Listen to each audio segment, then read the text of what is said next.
Momento de iniciar una emisión más de Impacto Económico a través de esta su casa, la señal de Telesur. Mi nombre es Daniel Rosas, en nombre de este gran equipo, mis compañeras, mis compañeros, quiero agradecer el favor de su compañía y presentarle los titulares a continuación.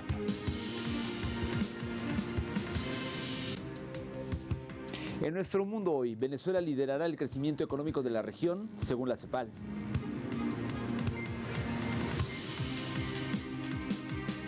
En nuestro espacio de análisis hablamos del mineral del cobre y la importancia como materia estratégica en la economía mundial.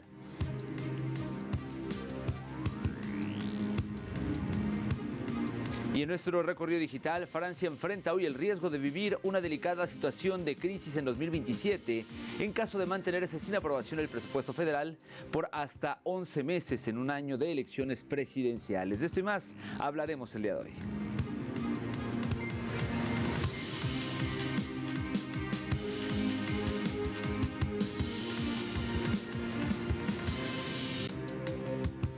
Entramos al detalle de la información y como lo adelantaba, Venezuela encabeza este año las proyecciones de crecimiento según la Comisión Económica para América Latina y el Caribe, la CEPAL, que prevé una expansión del 6,5% de su economía para el año 2026. De acuerdo con las nuevas estimaciones, América Latina crecerá un 2,2%. Según el reciente informe del organismo, hará frente a un escenario de desaceleración marcado por la incertidumbre geopolítica global y las tensiones en el mercado energético. Venezuela, junto con países como Guyana y Paraguay, logra destacar en Sudamérica, donde las economías con la peor previsión para esta subregión serán Uruguay y Bolivia. Este último destacando con una caída muy significativa en comparación con el 2021, donde se preveía un crecimiento del 6,11% frente al 0,5% que la Comisión proyecta para este 2026.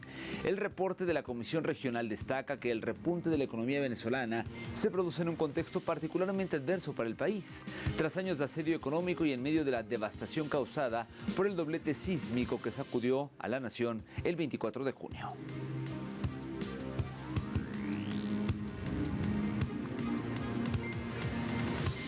En más información, el Consejo de Estado de Cuba aprobó 4 nuevos decretos de leyes orientados a transformar el modelo económico y social del país. Las normativas incluyen la eliminación de restricciones a micro, pequeñas y medianas empresas, cooperativas y trabajadores por cuenta propia para fomentar la diversidad empresarial, la obligatoriedad del seguro de responsabilidad civil para todos los vehículos terrestres y la fijación de las licitaciones como método general para las compras y contrataciones estatales, así como la modificación del arancel de aduanas para permitir importaciones comerciales a personas naturales. Estas nuevas medidas complementan el paquete de transformaciones impulsadas para dinamizar la economía de la isla frente al complejo escenario que atraviesa por el bloqueo hegemónico.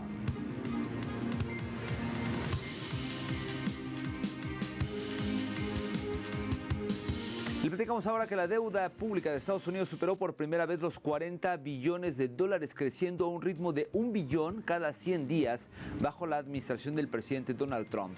Este déficit crónico se vio impulsado por recortes impositivos corporativos financiados mediante un mayor endeudamiento y recortes del 12% en el Medicaid. Del total de la deuda pública, el 80% corresponde a inversores nacionales y extranjeros. El servicio de la deuda absorbe 1,1 billones anuales, superando el presupuesto de defensa.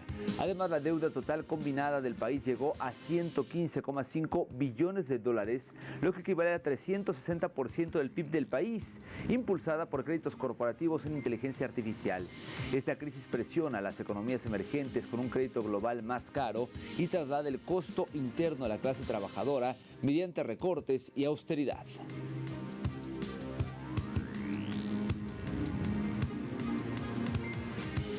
Le cuento ahora que la asequibilidad de la vivienda en Estados Unidos se empeoró por primera vez en casi 3 años, ya que las cuotas mensuales de una propiedad de precio medio, estimada, digamos, en $410,700, requieren pagos muy altos. De esta forma pasaron a consumir el 34% de los ingresos de una familia típica en el segundo trimestre, frente al 32% registrado en el trimestre anterior.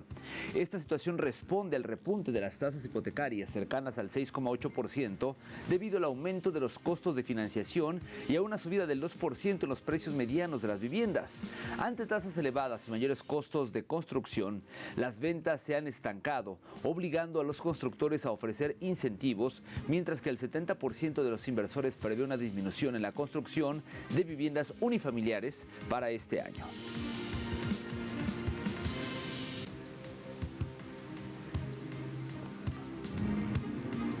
En más información le cuento que la depreciación del yen está elevando los costos de las empresas japonesas y golpeando con mayor intensidad a los negocios dependientes de materias primas y mercancías importadas. Veamos los detalles en el siguiente material.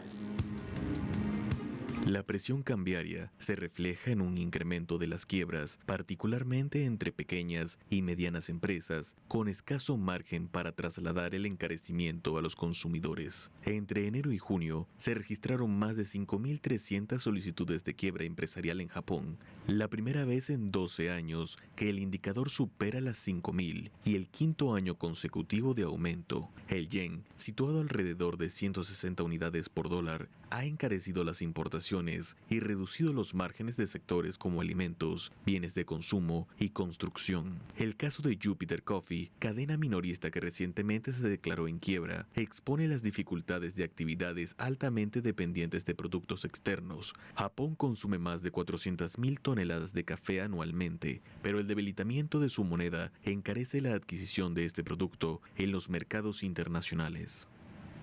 De enero a junio se presentaron más de 5.300 solicitudes de quiebra empresarial en Japón. Esta es la primera vez en 12 años que la cifra supera el umbral de 5.000, y las cifras han ido en aumento durante 5 años consecutivos. Las empresas que importan muchos productos del extranjero no pueden trasladar todos los costes adicionales a los consumidores, por lo que sus beneficios se ven reducidos. Mientras los grandes exportadores pueden beneficiarse de un yen despreciado al mejorar la competitividad de sus productos, las empresas locales enfrentan una situación distinta, contratos de largo plazo y costos que pueden aumentar significativamente por las variaciones cambiarias dificultan una respuesta inmediata. El escenario vuelve a colocar a las pequeñas y medianas empresas en el centro del debate económico, mientras crece la presión para que el gobierno adopte medidas de respaldo frente al deterioro de sus condiciones financieras. Y mire, las personas desplazadas gazatíes sobreviven con lo poco que pueden obtener tras el bloqueo y asedio israelí. La lucha por la supervivencia es diaria para poder encontrar productos de primera necesidad, me refiero a comida, medicinas y agua potable para sobrevivir en medio del asedio de Israel. La escasez ha sido provocada por el bloqueo, y es que quedó impedida la entrada de cualquier ayuda humanitaria a las zonas más afectadas y en estado crítico. En los últimos 6 meses, muchas personas gazatíes han afirmado que han pasado todo este periodo sin recibir comidas calientes, un hecho crítico que persiste en la actualidad.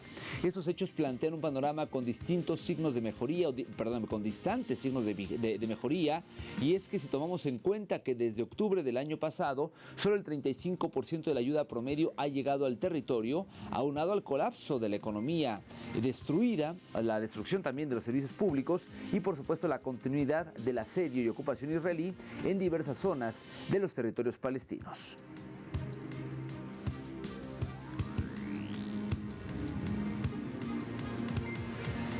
Le cuento ahora que Xu Jianjin, fundador de la que llegó a ser la mayor promotora inmobiliaria de China, me refiero a China Evergrande Group, fue condenado a cadena perpetua por un tribunal de Shenzhen tras ser hallado culpable de un fraude financiero sistemático a gran escala. Según la sentencia, entre 2016 y 2021, sus empresas participaron para inflar activos y ocultar una deuda que superó los $300 mil millones. De esta forma, el tribunal ordenó la confiscación de todos los bienes personales del empresario, quien fuera el hombre más rico de Asia, y multó a Evergrande con $1.310 millones, además de sancionar a su filial, me refiero a Engda, y condenar a otros 56 ejecutivos vinculados con penas de hasta 18 años. El colapso de la compañía, precipitado en 2020 por las restricciones gubernamentales al endeudamiento tras una masiva expansión en diversos sectores, desató una crisis inmobiliaria que continúa afectando la economía china, aunque el gigante asiático cuenta con políticas paliativas que favorecen a las mayorías.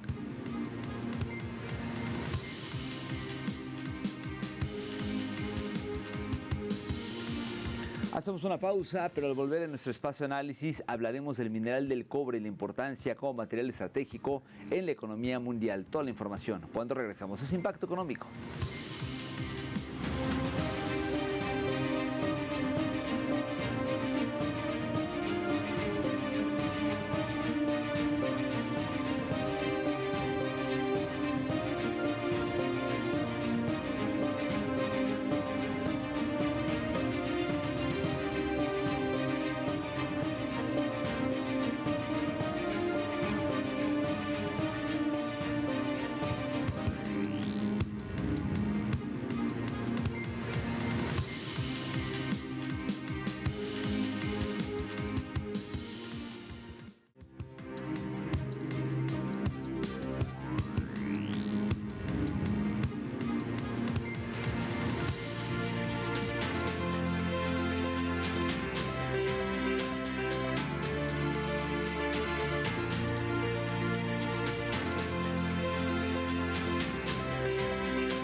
Como usted sabe, durante décadas el petróleo fue el recurso que definió el rumbo de la economía mundial. Sin embargo, en la economía global actual, un mineral experimenta un auge en su reputación como pieza fundamental de la transformación industrial y energética. Me refiero al cobre. Aquí algunos detalles. La elevada conductividad eléctrica, resistencia a la corrosión y versatilidad convierten al cobre en un recurso indispensable para la construcción, la generación y transmisión de energía, la fabricación de vehículos eléctricos y el desarrollo de infraestructura tecnológica. Según advirtió la Conferencia de las Naciones Unidas sobre el Comercio y Desarrollo, para el 2040 la demanda mundial de cobre podría aumentar más de un 40%, un incremento impulsado por la transición hacia energías renovables, la electrificación del transporte y la expansión de las redes eléctricas. Pese a esto, el crecimiento contrasta con una oferta que avanza a un menor ritmo debido al largo tiempo que requiere desarrollar nuevos proyectos mineros y a la disminución de las leyes mineras en algunos yacimientos. Durante 2025, la producción mundial de cobre de minas superó los 23 millones de toneladas. Chile mantuvo el liderazgo con cerca del 23% de la producción global, seguido por Perú, la República Democrática del Congo y China. Sin embargo, la extracción representa solo una parte del negocio. China concentra más de la mitad de la capacidad mundial de fundición y refinación, permitiéndole captar un mayor valor agregado y abastecer a su poderosa industria manufacturera. Cada año, el mercado internacional del cobre mueve cientos de miles de millones de dólares, convirtiéndose en un factor de competencia geoeconómica. Mientras los países productores buscan aumentar los ingresos provenientes de sus recursos naturales, las grandes potencias compiten por garantizar el suministro para sus industrias. Para América Latina, el desafío no solo consiste únicamente en exportar concentrados minerales, sino en avanzar hacia cadenas de valor capaces de generar tecnología, empleo industrial y mayores beneficios económicos. La transición energética es otro mercado emergente que depende en gran medida del cobre. Los parques eólicos requieren, por ejemplo, varias toneladas del metal para sus generadores, transformadores y sistemas de transmisión.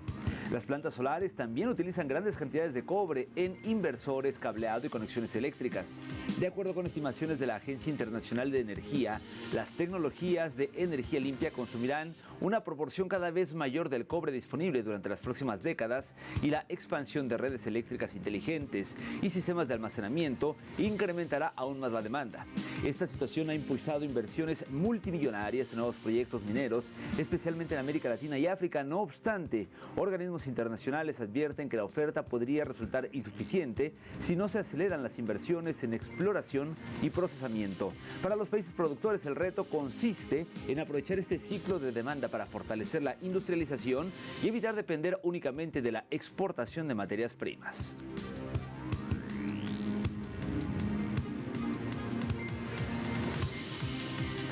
Chile y Perú concentran casi un tercio de la producción mundial de cobre. Sin embargo, las mayores ganancias no siempre permanecen en los territorios en donde se extrae el mineral.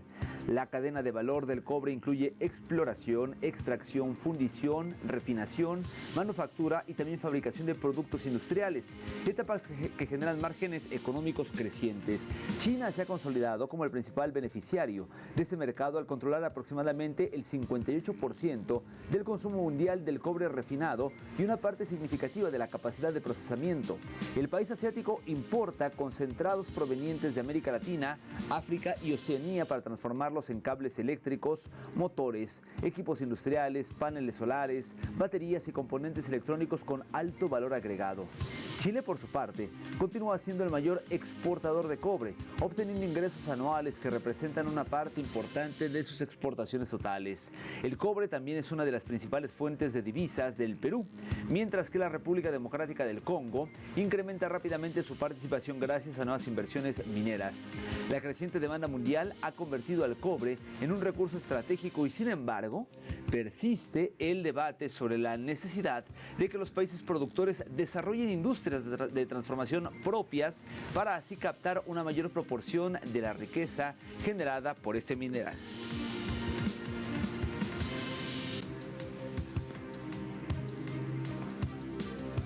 Otro de los grandes mercados del metal rojo son la construcción y la infraestructura. El cobre está presente en sistemas eléctricos, tuberías, telecomunicaciones, edificios inteligentes, hospitales, centros de datos, aeropuertos y también redes ferroviarias. El crecimiento urbano en Asia, principalmente en China e India, continúa impulsando el consumo del mineral. Al mismo tiempo, numerosos gobiernos han incrementado la inversión pública en infraestructura para estimular el crecimiento económico y modernizar sus redes energéticas. La digitalización es otra fuente de demanda. La expansión de centros de datos, redes de telecomunicaciones y proyectos de inteligencia artificial requiere una infraestructura eléctrica robusta donde el cobre desempeña un papel esencial. El escenario global convierte al metal en un indicador de la actividad económica del planeta. Cuando aumenta la construcción y la inversión en infraestructura, su demanda suele crecer. Cuando estas actividades se desaceleran, los precios internacionales tienden a resentirse.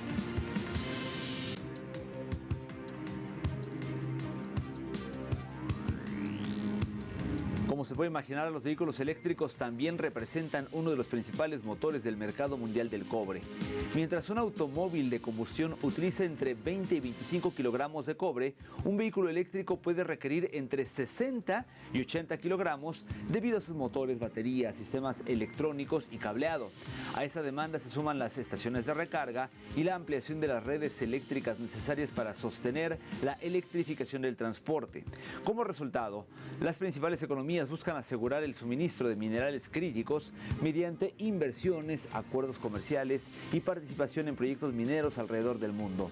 Para América Latina, que concentra algunas de las mayores reservas de cobre del planeta, este contexto representa una oportunidad histórica. El desafío consiste en transformar la riqueza mineral en desarrollo industrial, innovación tecnológica y también empleo de calidad, fortaleciendo cadenas productivas capaces de generar un mayor valor agregado y reducir la dependencia de la exportación de materias primas.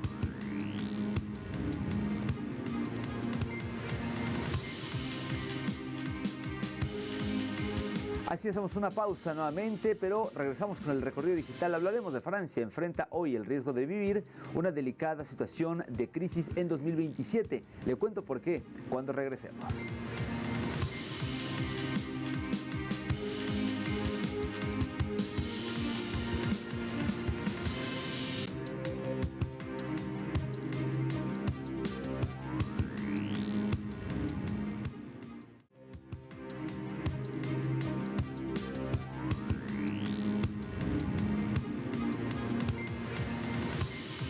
Estamos de vuelta, iniciamos nuestro recorrido digital con Prensa Latina. El portal nos destaca a Francia por la posibilidad de que dicho país enfrente el riesgo de vivir una delicada situación de crisis en 2027. Esto en caso de mantenerse sin aprobación el presupuesto federal por hasta 11 meses en un año de elecciones presidenciales. Esta preocupación fue plasmada por el Ministerio de Cuentas Públicas al tomar en cuenta un informe de la Inspección General de Finanzas, un órgano del Ministerio de Economía y Finanzas presentado al Ejecutivo. El ente alertó que podría ser necesario poner en práctica una ley especial, la cual evitaría un cierre total del gobierno, como ocurre en Estados Unidos, pero que dejaría congeladas decenas de programas, incluido el de defensa. Y afirmó que, de no aprobarse una ley de presupuesto para 2027, el déficit público se deterioraría como mínimo en 0,5 puntos del Producto Interno Bruto en respecto al 2026. Es decir, podría llegar a 5,5 puntos cuando debería estar por debajo de 3.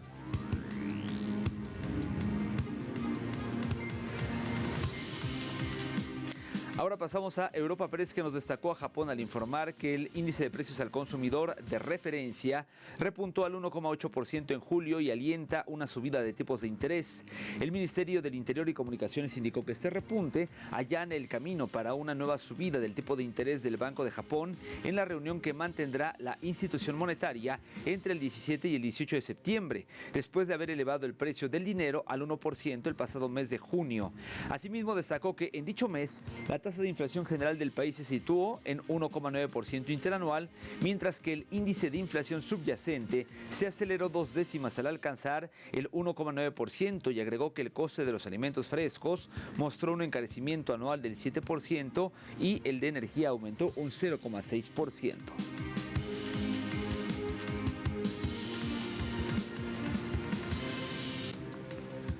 Continuamos con TV Brix, que nos informa que el primer ministro de Etiopía afirma que el Sistema Nacional de Identificación Digital podría aumentar el PIB un 7%.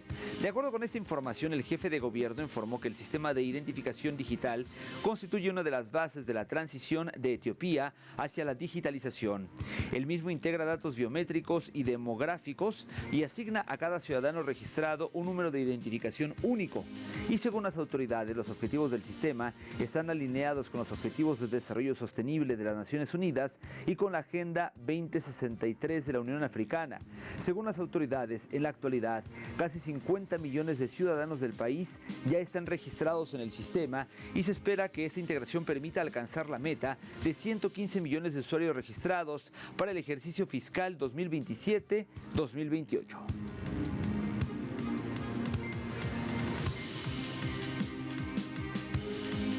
Para finalizar, visitamos el portal argentino Página 12, que nos informa que miles de endeudados con bancos y billeteras virtuales se movilizaron al Ministerio de Economía para reclamar medidas urgentes y frenar la morosidad de millones de familias. La CGT, la UTEP y las dos CTAs marcharon para presentar un petitorio al ministro Luis Toto Caputo y reclamar medidas frente al aumento de la morosidad. Bajo el lema "El arma de la cabeza es el plan económico de Milei", pidieron respuestas ante un plan económico que ahoga a trabajadores del sistema formal e informal hasta alcanzar cuentas impagables para comprar comida o pagar el transporte.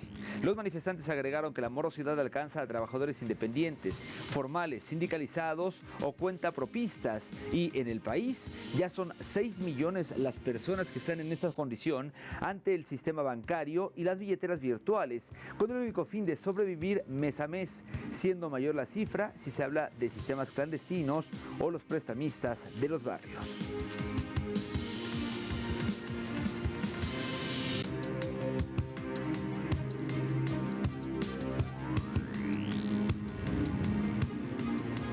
Revisamos los indicadores petroleros al inicio de la jornada. Como todos los días, iniciamos con el WTI de referencia en Estados Unidos, que marcó un precio de $86.46, una caída de 47 céntimos del billete verde. En el caso del barril del Brent, el de referencia en Europa, su precio se ubicó en $93.22, una caída de 57 céntimos. Y finalmente, le informo que el crudo promediado por la OPEP marcó un precio de $92.84.